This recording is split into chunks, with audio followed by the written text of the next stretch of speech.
We are here for Connie's treatment with botulinum toxin. We've done some dermal filler treatment, but I wanted to show you this treatment because it is a little bit of an unusual case here. And in this case, we are going to use Jeuveau, and that's the newer botulinum toxin, for a couple of reasons. First of all, I just wanted to show, and then once we get going, we're going to go straight through. Let's go ahead and show you this.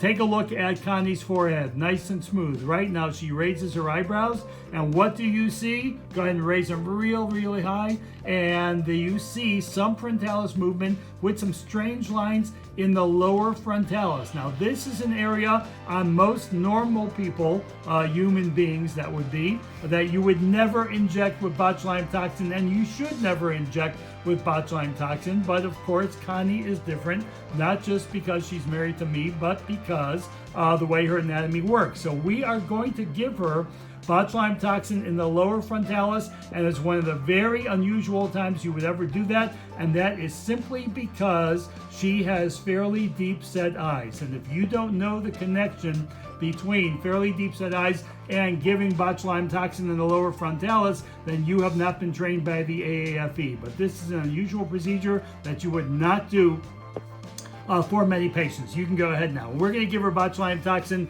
in a few places here, as you are going to see, because she's due for some treatment here. Now, this is Jeuveau. Why are we using a different botulinum toxin? She has had Botox, she has had Dysport, she has had Xeomin, she has had everything. She still gets these lines. So the point of using something a little bit different is simply because we are going to go ahead and just try a little bit of a different molecule, and it is a little bit of a different molecule here, as you can see. Botox syringes, exactly the same technique as anything else, as you see, and you can see all the different things. I'm trying to work around our nurse injector, so it's really hard to go ahead and do this here. So that's lower frontalis. It's about as low as you're ever going to go, but because Connie is a very unique situation, that is why you are doing lower frontalis here. So now we are going to go ahead and I got to make you wear a headband, Jill, because your hair is getting in the way of everything. But don't worry, you just go ahead and do what you want.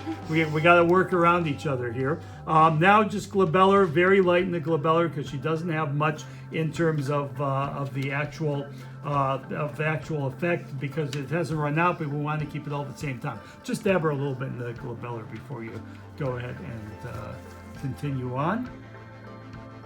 All right, that is good.